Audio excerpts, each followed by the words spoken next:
On this episode of DLN Xtend, we discuss whether or not the GNOME Way is the best way.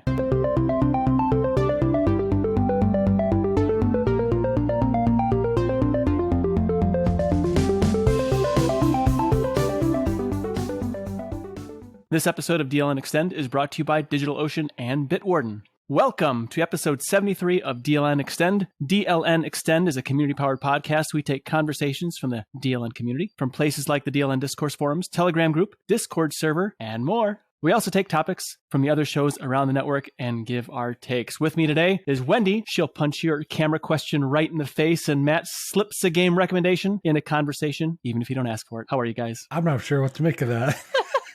I'm trying to stop laughing so I can actually answer.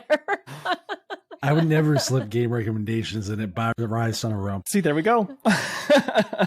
I don't know what you're talking about. I don't know what you mean. Michael and Ryan are always calling me mean. Are you calling me mean as well? No, just the questions. You'll just punch them right in the face. Knock him out of the park? Yeah, something like that. It's like, Wendy, what camera should I buy? Bam! You should buy this one. Which software should I use? Bam! Use this one. I need to get photos off my SD card. What should I do? Bam! Use Rapid Photo Downloader. See, you punch them right in the face. Yes. If you haven't seen that app pick, you should go check out Destination Linux 241, because not only was I a guest on there, I talk about Rapid Photo Downloader and even give you a tour around it. So just a shameless plug for another show on the network. Go watch the video version of that one because you get a whole lot more. You think I didn't think about that when making the suggestion that you punch that in the face? I was actually trying to be sly, and then I just exposed myself. Look at that. Nate, you're just not as sly as me dropping in those game recommendations, apparently. This is true. I can't get away from that. Michael asked me on Friday about doing that app pick, and I told him we are just getting ready to leave for the mountains, and I doubt we'll be home in time to do it live with you, but I can make a quick video and upload it to you. And I like the fact that you didn't give Ryan a spider pick to frighten him. Really worried about being frightened with spiders. So that was fun. He doesn't like my cute little spiders. He is offended by my cat face spiders. I don't know why. I just don't get it. So, Wendy, what you should do is go and send Ryan a certain game. Yes, I should. But we'll talk about that later.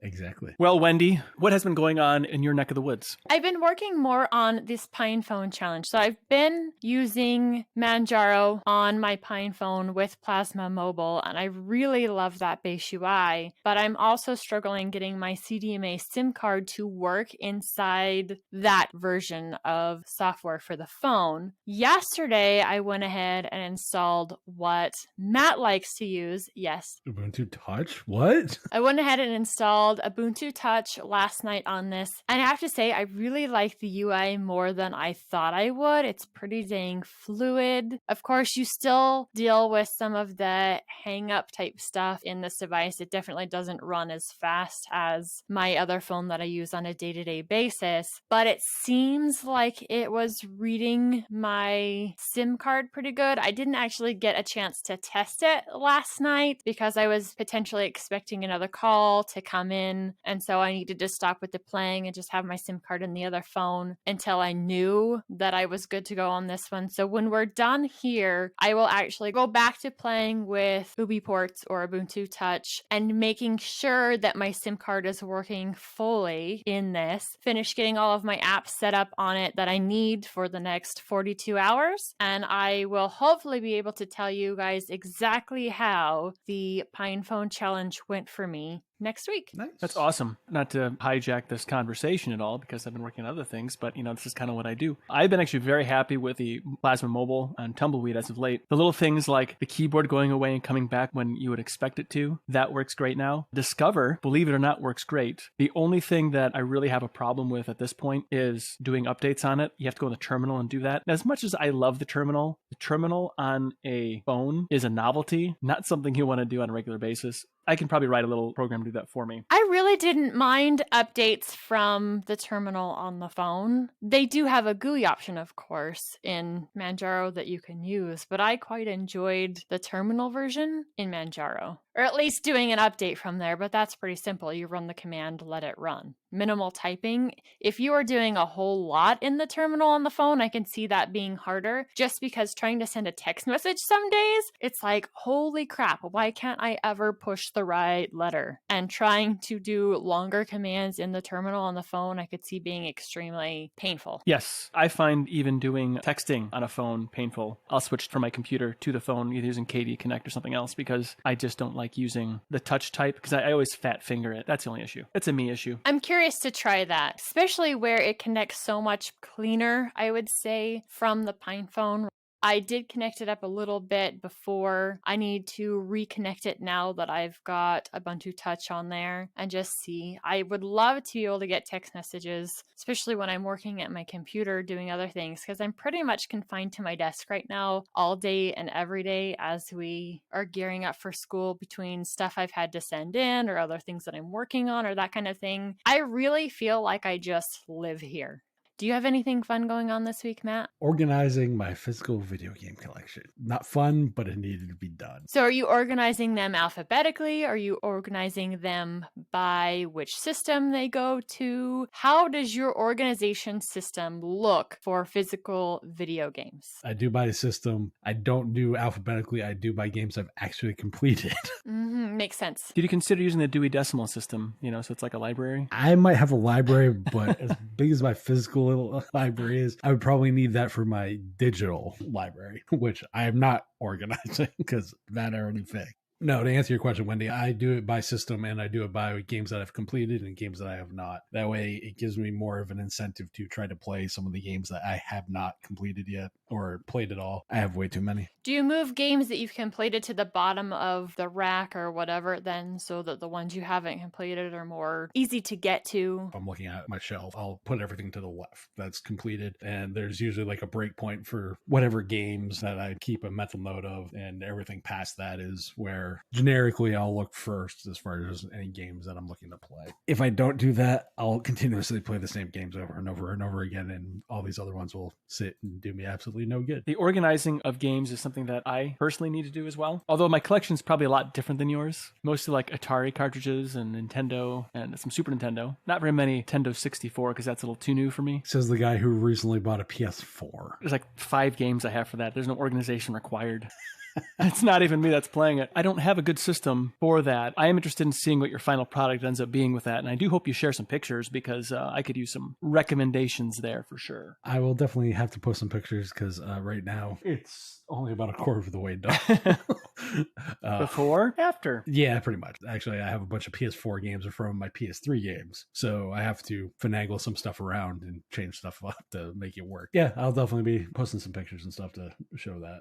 Excellent. But while I'm sitting here blathering on about video games, like, well, shockingly always, what about you, Nate? What do you got going on? Well, I have noticed over my years of OpenSUSE-ing, if I can use it as a verb, it's kind of a visceral response or reaction very negatively for YaST, the system tool, the control center that is a part of OpenSUSE. Something recently that somebody said to me, I saw it on Reddit, of course, Reddit.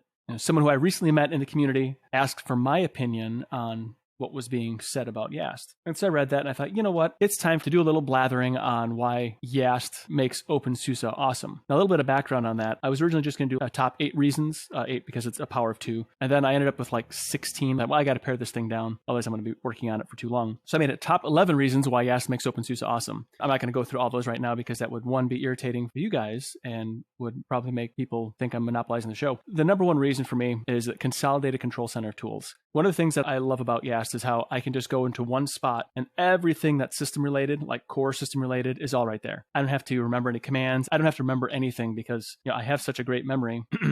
I can just very quickly refer to anything that's right there and I can get the job done and I can move on with my life and so forth. So I don't have to hunt around for commands or look through even documentation that I've done, try and find how to do something. It's all just right there. And there's a help button that'll tell you what everything does. Now, could it be improved? Yes, I think there's a lot of room for improvement with YaST, but I think there's room for improvement anywhere. You can always improve something. But for the most part, I would say it does everything I need to do. It makes managing my system very easy. And there's some very cool features that they expose, like CPU mitigations. Specifically, you can do things like leave them automatic with no symmetric multi-threading. You can turn that off, or no mitigations at all. or manually set them, which you can then put those specific commands in the kernel command line parameter. So just little things like that I think is very cool that they do. They expose all this stuff, make it really easy for you to access and make modifications and tweaks to really personalize your system for your specific requirements. I don't have CPU mitigations on all my systems. There's some systems that I do actually turn that off because I want to squeeze a little more performance out of the CPU and stuff like that. But anyways, even like the Security Center for hardening, basically I just made an article that just said, these are all the reasons I like it. I got a lot of really great feedback from people on it, and it's actually really funny. It started quite a nice conversation on Mastodon actually I had with somebody I don't know. That was fun. Those Mastodon conversations have been quite fun. I've had some with several people, even including you in one of those conversations. There's some great community over there. There is. I think Mastodon is a very underrated social media tool. I think I probably have more quality conversations on Mastodon than I do any other mass social media thing. That does not include DLN Forum, because I think those are even more fun. I think Mastodon has a lot of great people on there, and they're not there to troll or anything like that. They're just there to talk tech and so forth. Yeah, talk tech, keep up to date on things. If you do end up following me on Mastodon, you'll not only get stuff from the show, there's quite a bit of stuff on there about Xtend, but you also have to deal with what's going on in my workouts sometimes, or the things that I wish for to be in my gym. That's a never-ending wish list, I'm sure. It is. There's a couple big ticket items that I'd really, really like that I keep wishing that I had. So I've been daydreaming about what would it be like if they were in my home gym. Those are fun daydreams for sure.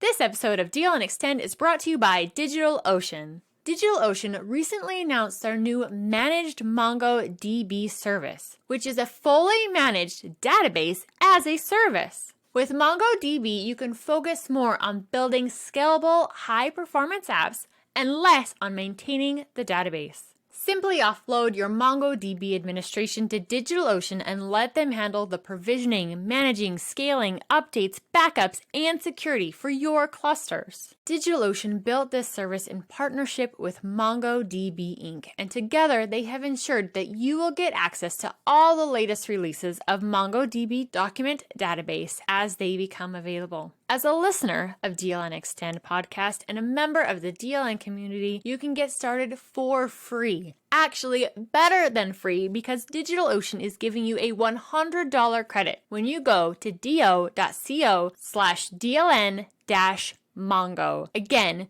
go to do.co/DLN-MONGO and get started with your $100 free credit on DigitalOcean's new managed MongoDB. We want to thank DigitalOcean for sponsoring this episode of DLN Xtend.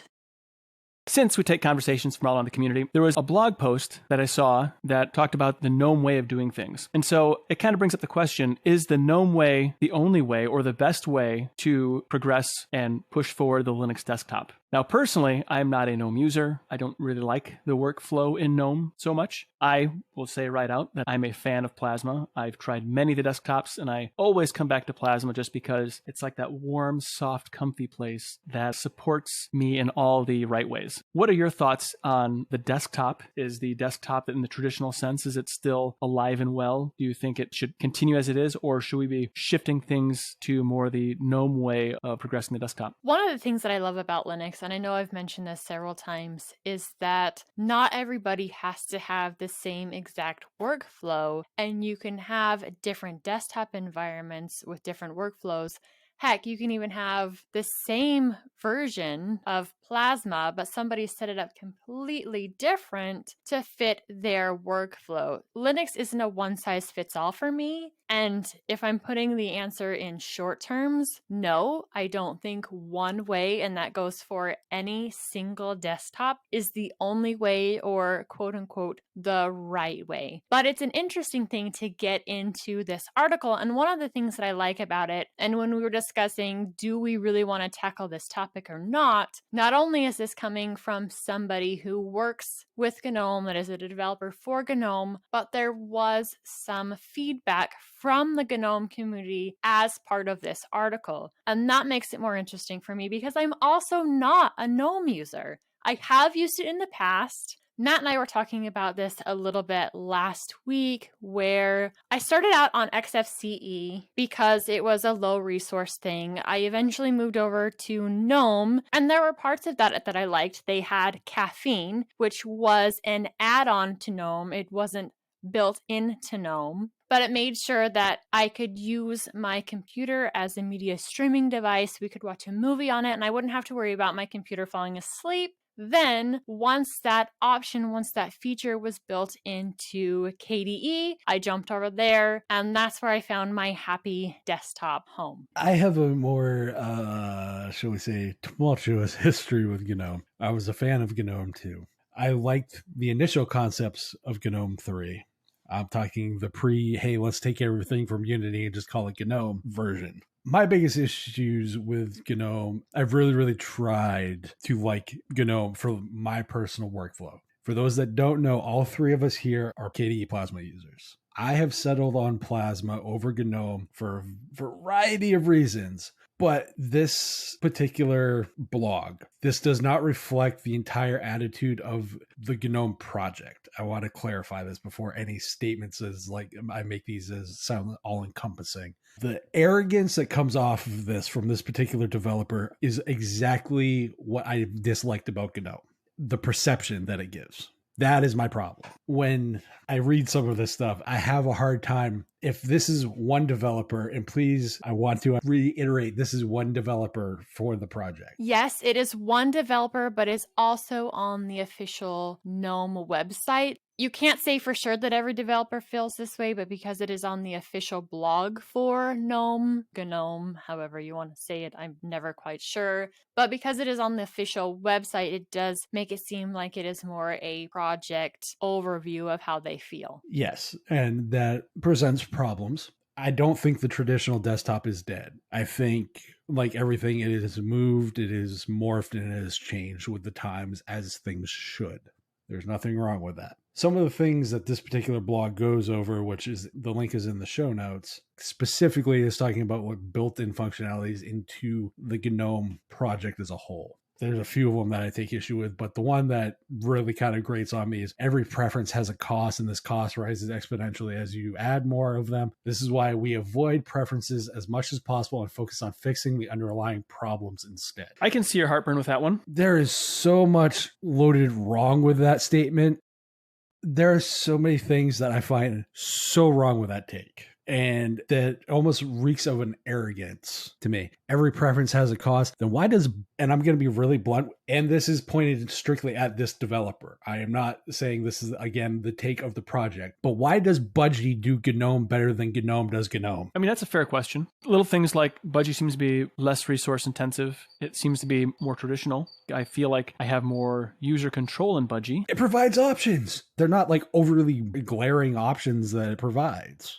That attitude right there just bothers me to no end. And some of the stuff later, as I read through this, really bothers me because it is so counterintuitive to that one statement that they make about fix the underlying problems instead. But I'll get into that after some more discussion because I have probably a few hot takes on that some people aren't going to like. Especially as the person who's used it the most and used it frequently in recent times, as you've tried to explore what is going to be the best option for this machine, you more regularly try these things out than Nate or I do. So your experience with it is definitely a whole lot fresher. As we were looking through this blog post, there is a why. So why they do things the way they do in GNOME. And I have to say that under the why section, I really agree with what's there. And I think that there's a lot of open source projects that would fit inside this same why. They want their software to be built and usable for everyone. They want good user experiences with usability and support for a diverse range of hardware. I think that overall fits within the larger Linux community. That software should be structurally and aesthetically elegant. There are different groups that are working specifically on this thing. I know we've talked about Elementary OS recently. Solus works really hard to make sure, at least in the past when I tried it, that there was consistency in the look and feel of the desktop that's being used, of the system in general, making sure that things are integrated. I don't think that there is a lot of desktop environments, which is theming across the board always good? No, not really, but that is something that the community is aware of and they are working on. They want it to look nice. They want things to work well. They want you to have the applications that you need to get the job done. I see these whys as being very consistent across the Linux community as a whole, whether you are a user, whether you are a developer, whether you're doing it for just home stuff, or you're using it for work. These whys make sense to me. But as you were talking about, as we dive into the what and how of this article, that's where some of us kind of have an issue with this overall philosophy. And I like the way you said it. There really seems to be this arrogance, this snubbing of even their own users. It doesn't matter if you like old versions of GNOME or not. These are the changes we're making, and it's exactly the way that it should be. One of the things in this article that kind of made me step back a little bit, third-party apps are the best abstraction to extend the core system and add additional functionality. Okay, I can kind of see where we're coming from with that. But at the same time, you're saying that preferences are costing. So is those third-party applications going to be a cost to the system? Are you deciding which third-party applications are available? That's a little strange to me. I mean, most of us add stuff to our desktops. We don't use just everything that comes from Plasma. I know I don't, though I do like a lot of the built-in applications for it, but I don't use all of them. There are some things that I like better, that I've decided work better for my workflow. I have the flexibility on Linux to remove that application and install something else. That's the beauty of it. Choice. When we were doing the MegaFest on Linux and we were asking people what Linux meant to them, it is amazing when reading through that list, so many of the answers were software freedom, hardware freedom, the ability to make my computer mine to do what I need to do with it, with the functions that need to be done for it. Yeah, I think that's actually really huge, the statement of why we use Linux for that choice. GNOME as a project, it's their choice to do whatever it is they want to do with their project. I think my issue is when they say every preference has a cost, as you add preferences, I guess, that adds cost. Now, I understand that from a high-level point of view, I think that is factually true, but I think there's a way of managing preferences in such a way that the costs are minimal.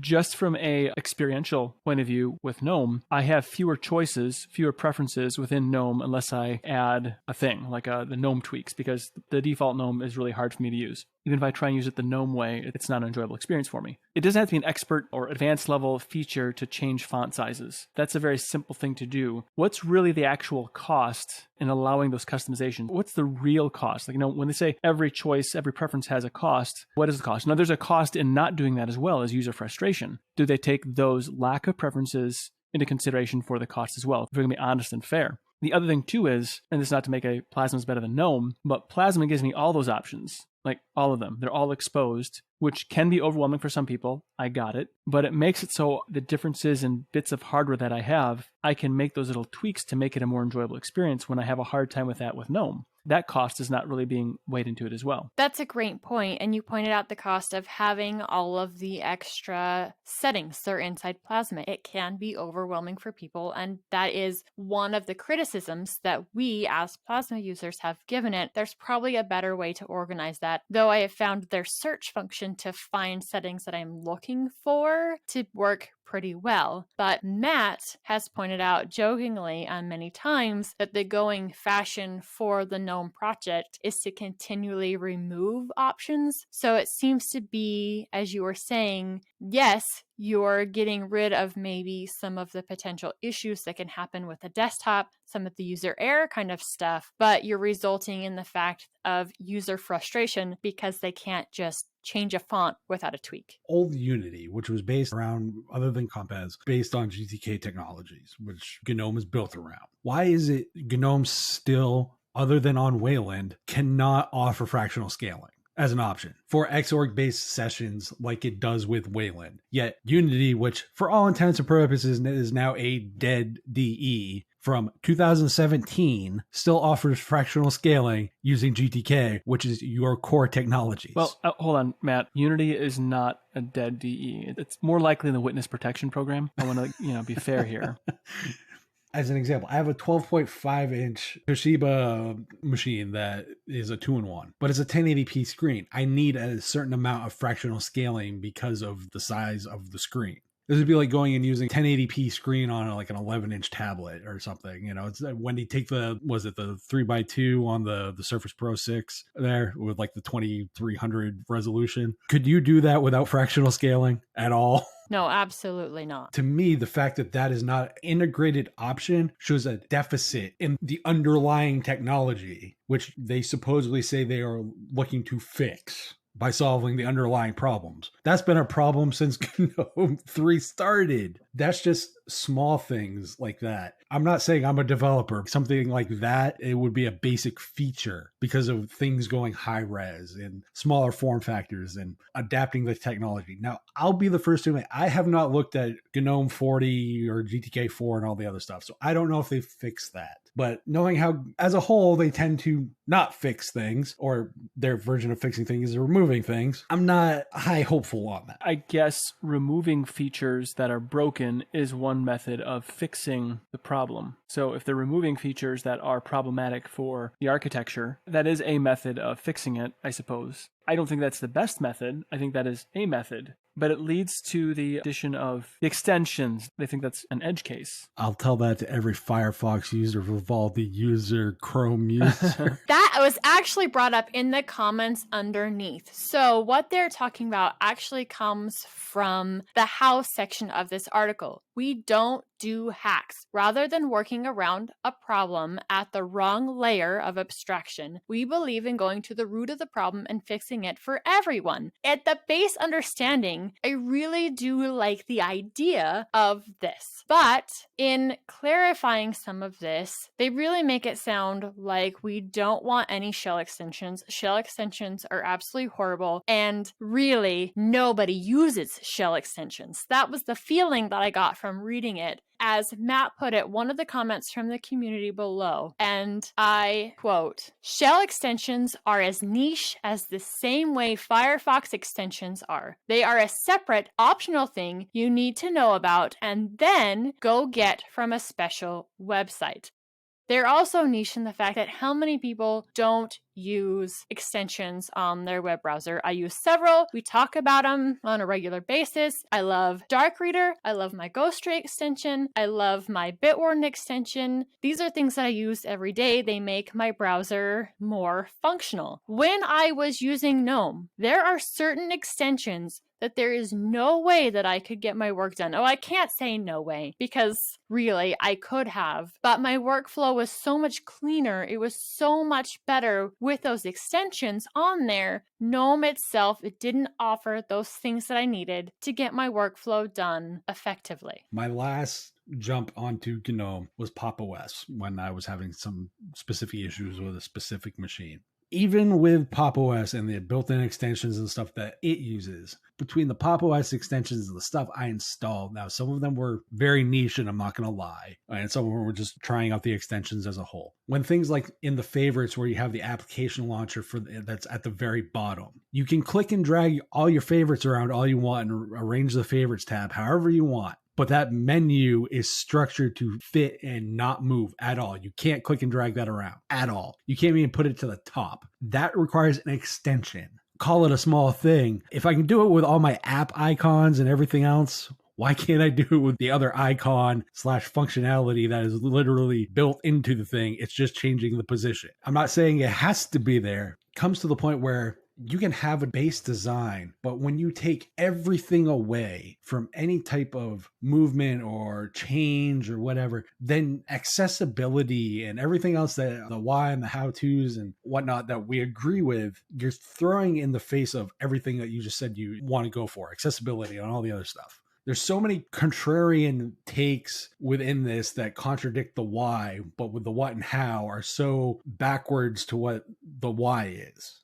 Again, call me beating up on this particular developer, but this developer's attitude, how many in the GNOME project as a whole have this attitude. It seems like a lot of other projects where it's like, oh, go code it yourself. They're not receptive to the feedback of like, hey, have you actually thought about this? I joke about the features of bugs in GNOME, but one of my things has always been about, they take this defer to the expert opinion, or at least this guy's take it on it is, everyone has different areas of expertise such as user experience, security, accessibility, performance, or localization. Listen to the people most experienced in given domain. Mr. Developer here, why don't you actually listen to the people who use the thing? It's a novel concept. It seems like they should do more. What do users actually want? And maybe users really like the very simple environment because that's just what they attract. I can't get over the piece that they actually said in practice, shell extensions are always going to be a niche thing. You want to have a real impact on your time, better invested working on apps in GNOME Shell itself. And this is, I'm kind of scratching my head, but like shell extensions, that was a built-in way of extending the functionality, core functionality was lacking, to add functionality to it to make it better suit an individual user. I thought that was the intent of extensions. I guess I don't think it's a niche thing at all when so many people actually use them. I guess I'm really confused by that. You're not the only one. Contribute upstream, basically, is what he said. Become a more effective contributor. That's like some of the community is like, oh, go build it yourself. The problem with the GNOME project is that's if they decide to take your contribution. And that's part of open source. You can put the contribution out there, but then you're running into the, well, this is a hack from GNOME because they refuse to put your feature function or whatever into the project. It almost leaves some users in this really tight spot with GNOME telling them that they shouldn't be using extensions and users saying, hey, but I have this problem and this shell extension fixes it. GNOME coming back and saying, well, we don't like that one. So you're really left with, you use the extension and stay on GNOME or you leave. That's the options. And I know that as we were going through this, reading through this blog post, there was also stuff on status icons. And status icons have kind of been a hot topic with GNOME for a while now, especially since they removed them. And this is where the comment about the traditional desktop is dead. They feel that status icons are part of the traditional desktop. That should all die and go away. Different projects would replace the status icon with something else if everybody just did it the GNOME way and got rid of them. How do you guys feel about your status icons or how you feel about them thinking everybody should get rid of status icons? So the short version that I have with the whole status icons and the GNOME way of that, their whole mentality is fix the underlying problem. Outside perception, again, they are not fixing the underlying problem. They're just removing what they view as the problem. So if you're going to take something away to quote unquote replace it with something better, particular thing mentioned about the half dozen different APIs that it needs to insert a logo, come up with something better then. Maintaining a half dozen different APIs for something like that is not a better solution. It's just a dumb solution. Have a good replacement for what you're trying to take out. That's the solution. I actually use the status icons all the time. It's one of the things I enjoy about Plasma and one of the reasons why I use it. Not because I want a ton of icons on the bottom, but when we're doing things like this, there is a status icon on the bottom of my desktop that is my microphone. I can click that and mute everything across the board. So right now we're doing an internet recording through a piece of software in a web browser so that once we're done, all of those files are right there and there's no sending them back and forth. But there's times when we're also doing that recording and we're doing a local recording for a backup. If I am muting myself, I want to make sure that I'm not only muted in the web browser recording, but I also want to be muted on my Tenacity side of the recording. And that's where that status icon makes a huge difference. When I go to install images from my SD card using Rapid Photo Downloader, I put that in, I get a status icon saying that, hey, there's new media in here, and I can go directly to that icon, click on it, and open that SD card directly into Rapid Photo Downloader and not have to touch anything else. It makes my workflow so simple to go to one place and access certain things. Now, the bonus of this is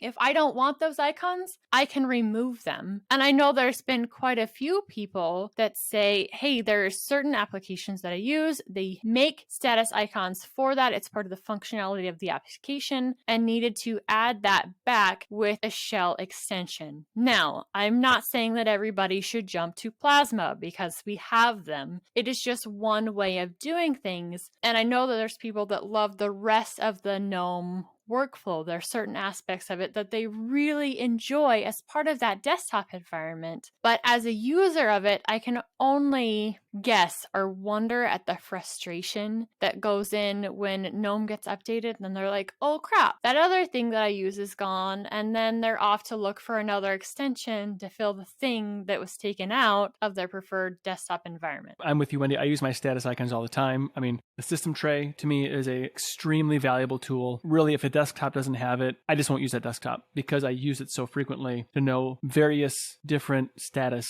in my system. I can see that my Bluetooth is connected to my headphones right now. I can see if there's any messages from Telegram or Matrix, the Matrix messages. My firewall status is also displayed in there, and I like to see that. Also, like you, the microphone, although I also have hotkey too, but I can verify whether or not my microphone is muted just by that status icon. And so the idea of an old concept, I'm like, okay, invent something better from first principles. So what is something better? That doesn't really tell me anything. I mean, I suppose you can do status in the taskbar, but my microphone is not a taskbar item. You know what I mean? Like things like that. I suppose, Telegram and Matrix could be over there as well. And I could actually just hide those icons if I don't want to see them, make things as clean or whatever as I need. It's a feature and a function that I think is still valuable. I mean, I don't know about you, but when I drive my truck and the check engine light comes on, that is a status icon that tells me there's something that needs to be addressed, or not necessarily low fuel because there's a gauge there, but all those status dials and... There are some people that rely on the fuel light to get more fuel. So there are those people.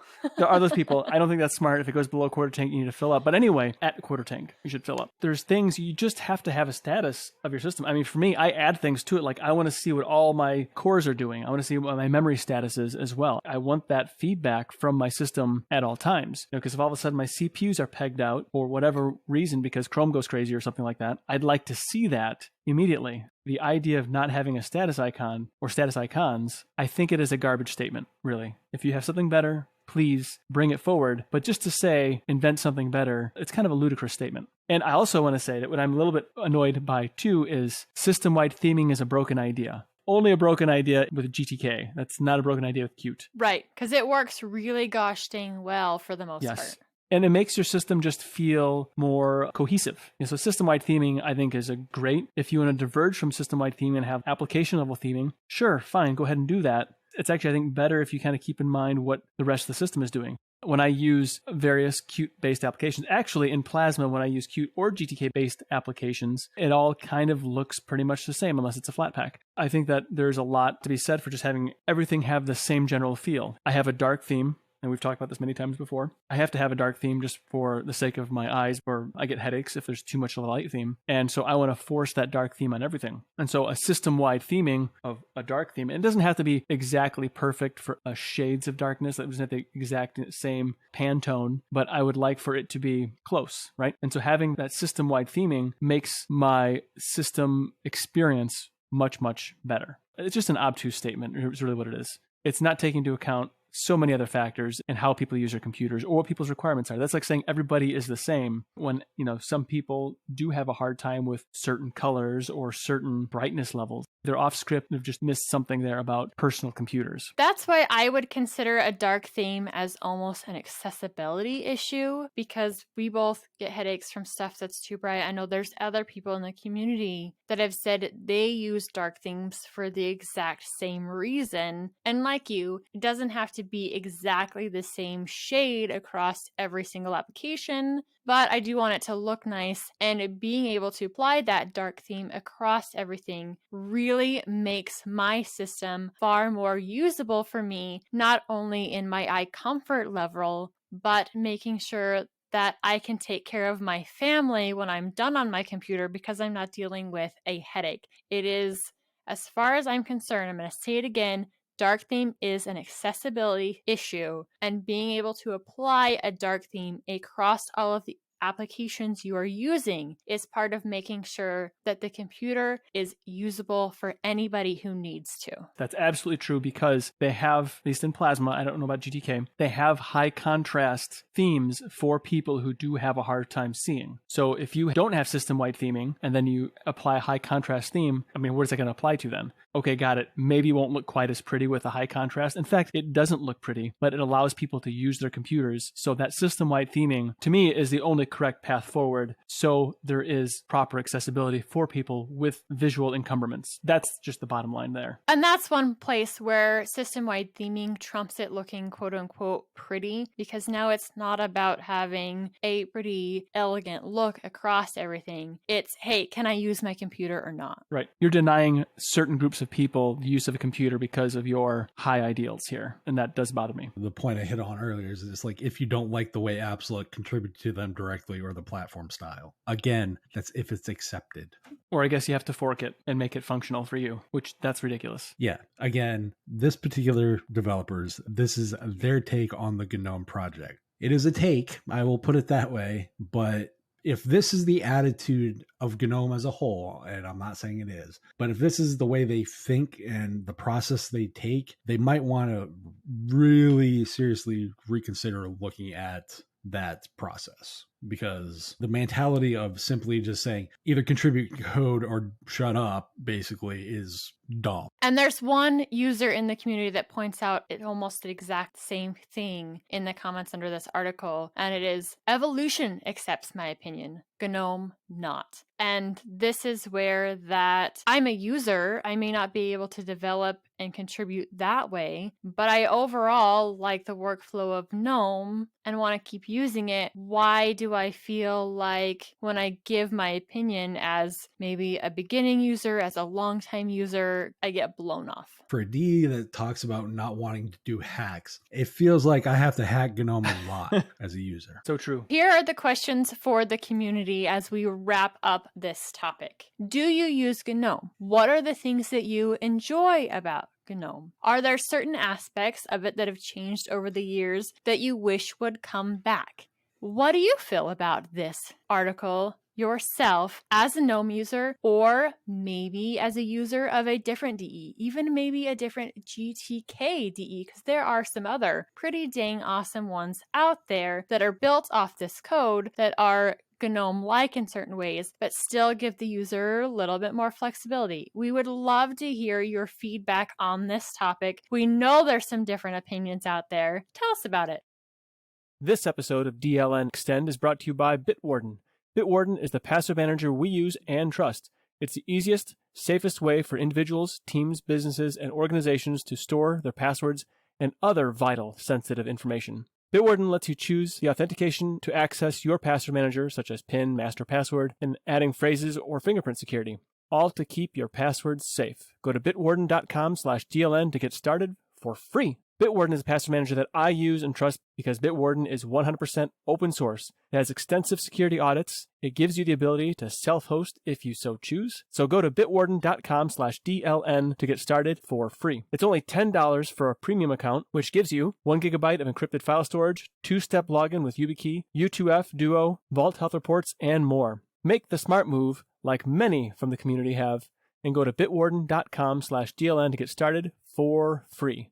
If you're like me, you'll want to show your appreciation by signing up for the Premium Edition, especially since the Premium Edition starts at only $10 annually.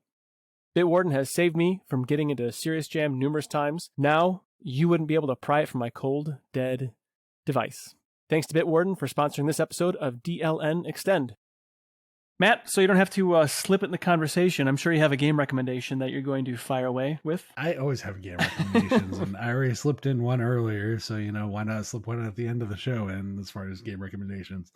This one is Pathfinder Kingmaker. This is a Linux native game, actually. It is done in very much the Pillars of Eternity, Baldur's Gate 1 and 2, that isometric computer RPG feel. A lot of voice acting. a lot of reading too. But if you've ever wanted a Pathfinder video game that is based very much around the books, the tabletop, and the like rule wise and all that stuff, this is definitely one to go with. Played it for a few hours. Definitely enjoyed it. Takes a little bit to get into, but once you start getting into it, it starts getting really good. Animations are really fluid and that kind of stuff. The reason I make this recommendation is because there is a new game in this series by the same developers coming out. It'll be out by the time this recording is done. The problem is they did a Windows version and a Mac version, but they're not doing a Linux version this time. Oh, boo. So I'm hoping that it works with Proton. Usually the stuff will work fairly well with Proton if there's a Mac version. Open-end and back-end more than, say, on Windows, which usually has over-reliance on DirectX stuff, which can cause potential issues with VXDK stuff and our VKDX, whatever. I'm hoping that one actually plays nice, but I guess I'll find out when I actually do decide to purchase it eventually. So well, the good news is by the end of the year, everything should work in Proton according to Steam. So we'll go and lump this in, I would imagine. Well, I would hope so. It's an isometric party-based RPG. What does that mean, party-based? You control the entire party. You don't control just one character. I thought maybe it was something like you have a party and then you all play it together, but I'm way wrong. So it's not like multiplayer kind of party. It's you are playing every single member of your group as you're fighting whatever you're fighting. Any particular point, you can control any character in the group. Kind of like the Lego games where you can switch back and forth between the different characters kind of thing. There's more of a tactical element to it, but yeah, that's the generic way to probably look at it. Well, the graphics look fantastic. It looks like a fun game to play. The violence is kind of cartoony. Problem is it's too new for you. It is too new for me. It does say 2018. It still looks cool. I'd probably, watch somebody else play it for a bit. Maybe I'll watch you play it, Matt. Yeah, that's if I ever decide to stream. Oh, do you get in trouble when you stream? That's a big if there, huh? I'm picky about when I decide to stream. Let's just put it that way. There are a few games that came out around this time that basically they're updated CRPGs or computer RPGs that are very much done in that Infinity Engine, which you should know what that is at least, I would hope. The isometric style of game. Like I said, the Baldur's Gates, the Icewind Dale, and those kind of games from like the late 90s, early 2000 time. Planescape Torment was another one that a lot of people like. Not all the time, but it's a genre I do like if it's done well.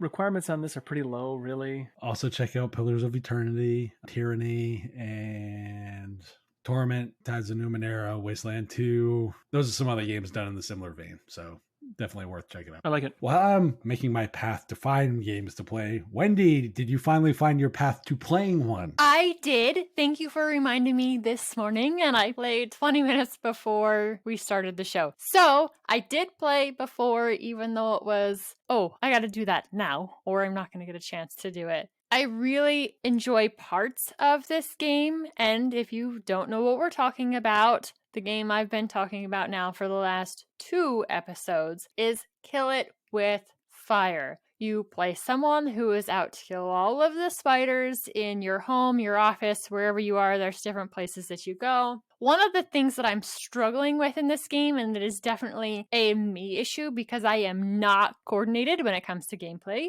And you know that if you watched me on MegaFest playing Xenotic. Yes, those are not generally my type of games. I go and find a spider, and then you can't open a drawer or whatever while holding something in your hand to throw at them until you get your fire, which the fire is awesome. But that's beside the point. So I will open it, I see them, and then I start just having to use the board in my hands that you have your clipboard that's got your list of objectives on it because I don't get something picked up in time, or I have the issue of I pick something up and put it back down instead of actually using it to throw at the spiders. But really, it's a quite entertaining, super silly game. The kids were having a blast behind me this morning as I was playing it before the show. They get a kick out of it. My husband and my youngest daughter both got a chance to play before I did, and I will be playing some more. It might take me a long time to get through certain levels because when it comes to gameplay coordination, I just don't have it, but it's super silly and I don't have to worry about actually being killed by the spiders. My lack of being able to pick things up quickly won't hurt me too bad. The throwing star is hilarious. That is just so sticking funny, just whipping throwing stars at it. The flamethrower was, I think, my favorite one. Well, of course, yeah. Kill it with fire. That's the first weapon upgrade you get, is you go from just having to gather things around the apartment house area that you're in. You're able to get into the bathroom and get a lighter that's strapped to a hairspray can. The weed whip is funny. Oh my gosh. So, Wendy, you should send Ryan this game. I should absolutely send Ryan this game. If you've listened to Hardware Addicts, you know he just absolutely loves spiders. He thinks they're just the cutest little creatures everywhere.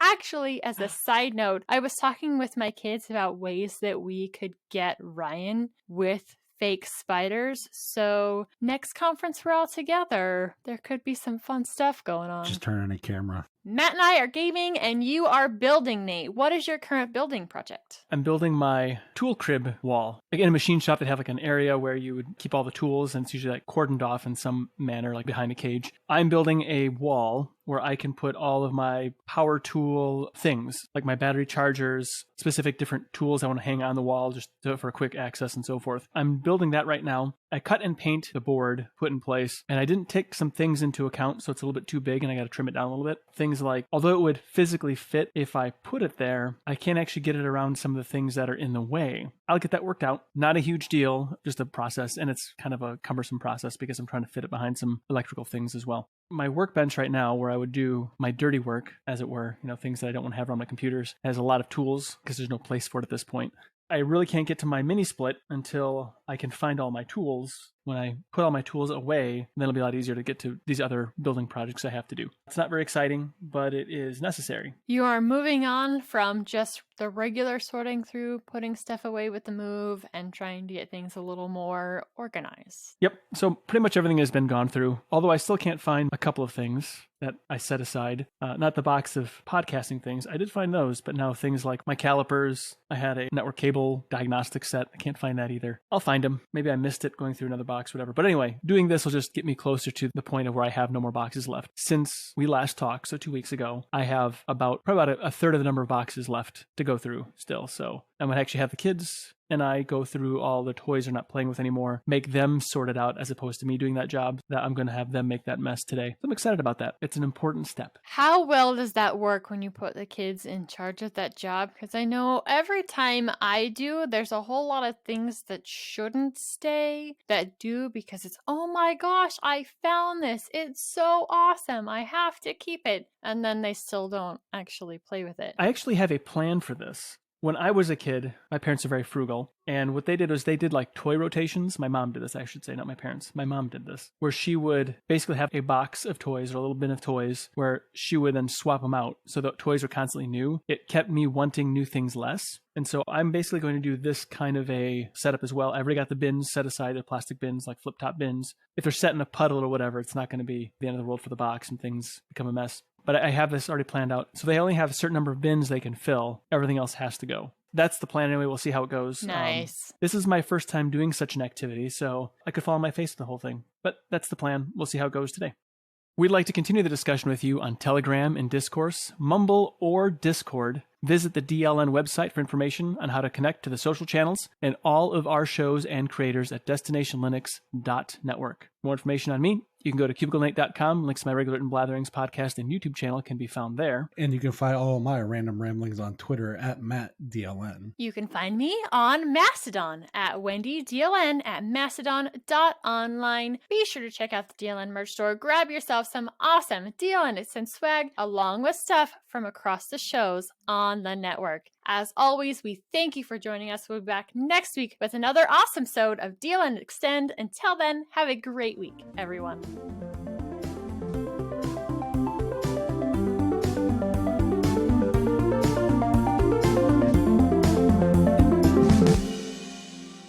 If you look at GNOME as a project... Sorry. Are you dying? Is that weather or child? No, weather. Oh, yeah, because you got hurricane stuff going on. Yeah, I can't mute that one. I'm sorry. That goes through my alarms. Thank you, Android.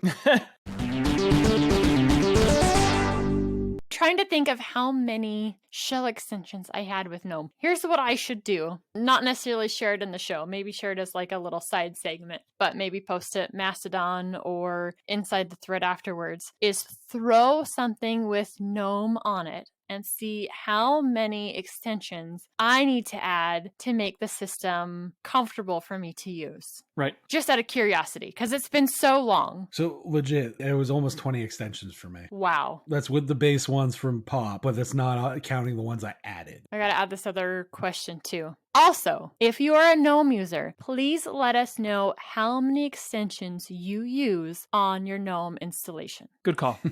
I want to know, like, how many extensions are people using on their GNOME? Yeah. I think it's a good There's call. very few people that I think do bare bones base. What there was someone in the community who was, and I can't Adam remember Grubbs. who it was. Adam Grubbs Yes. uses bare bone. Yep. And for some people, it works. I totally get that. The inflexibility of GNOME, though, is just mind-boggling.